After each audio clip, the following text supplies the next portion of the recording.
ইউনিভার্সিটির মতো একটা প্ল্যাটফর্মে থেকে তারা একটা মেয়েকে ব্যাড টাচ করবে, তারা একটা মেয়েকে কামড় দিবে। আমার কামড়ের দাগটা খুব বাজেভাবে হয়ে আছে, আমি প্রমাণ নিজে নিয়ে ঘুরতেছি। আমাদের যে বুশরা নামে একটা মেয়ে, তাকে খুব বাজেভাবে ব্যাড টাচ করা হয়, তাকে কিন্তু আমাকে যে ঘুষি দিয়েছে তাকে আমরা দেখতে পেয়েছি, তার ছবিও আছে, তার ভিডিও সহ আছে।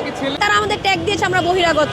তাহলে বহিরাগত হয়ে কি আমরা 18 জুলাই তাদের জন্য আন্দোলন করেছিলাম নাকি? তার সত্য আমি নিজে, তার প্রমাণ আরও অনেকেই প্রমাণ। সবচেয়ে অবাক করা বিষয়, যাদের নেতৃত্বে বা কাদের নেতৃত্বে হামলা হয়েছে জানি না, বা যারা হামলা করেছে তাদের তো আমরা চিনি। সবচেয়ে বড় কথা, তাদের সাথে আমরা একই ব্যানারে এই বাংলা মোটরে কাজ করেছি এতদিন, এই 6-7 মাস তাদের সাথে আমরা কাজ করে এসেছি।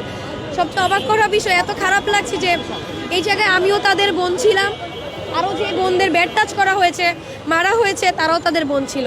এটা কোনোভাবে মানা যায় না। আমি একটা মেয়ে মানুষ হয়ে তারা আমার সাথে যেই কাজটা করেছে, এটা খুবই লজ্জাজনক। আমি জানি না আপনারা দেখতে পেয়েছেন কিনা আমার কামড়ের দাগটা, ইটস টু মাচ। খুশি দিয়েছে, তাকে আমরা দেখতে পেয়েছি, তার ছবিও আছে, তার ভিডিও সহ আছে। সে ছেলে, মেয়ে কেন? কোনো মেয়ে আসে না আমাদের সাথে। আমরা মেয়েরা, আমাদের যে ভিডিওটা ভাইরাল করা হচ্ছে, আমরা ঝামেলা করতে যাই নাই। আমরা যখন গিয়েছিলাম, ওরা প্রেস ব্রিফ দিচ্ছে, আমরা বলছি যে আমরা প্রেস ব্রিফ এখানে থাকবো, এই প্রেস ব্রিফ হবে না, প্রাইভেট কাছে আপনারা কিছু করতে পারবেন না।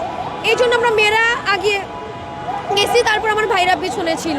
সেই জায়গা থেকে আমরা মেয়েরা যখন যাই, আমাদের যে বুশরা নামে একটা মেয়ে, তাকে খুব বাজেভাবে ব্যাড টাচ করা হয়, তাকে এইভাবে ধাক্কা দিয়ে সরায় দেওয়া হয়।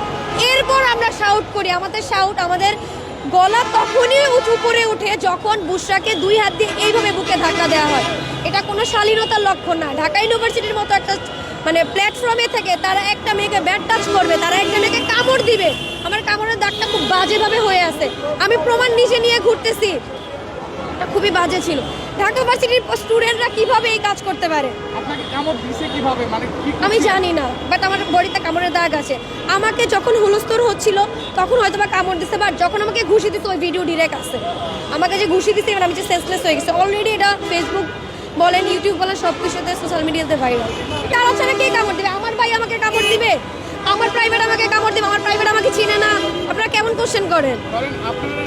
এই বিষয়টা তো আমাদের লজ্জা যে প্রাইভেট, আমরা ভাইয়ের খাতিরে, যে আমাদের বোন, আমাদের ভাইয়ের রক্ত ঝরেছে, আমরা সেই খাতিরে 18ই জুলাই আমরা নেমেছিলাম। সেই তারাই আবার আওয়ামী লীগের পুনর্বাসন করতেছে। আওয়ামী লীগ যেই বিহেভিয়ারগুলো করেছিল তাদের সাথে, সেই বিহেভিয়ারগুলো তারা আমাদের সাথে করেছে। ইভেন তারা আমাদের ট্যাগ দিয়েছে আমরা বহিরাগত। তাহলে বহিরাগত হয়ে কি আমরা 18 জুলাই তাদের জন্য আন্দোলন করেছিলাম নাকি তাদের ভাই বোন হয়ে আন্দোলন করেছিলাম?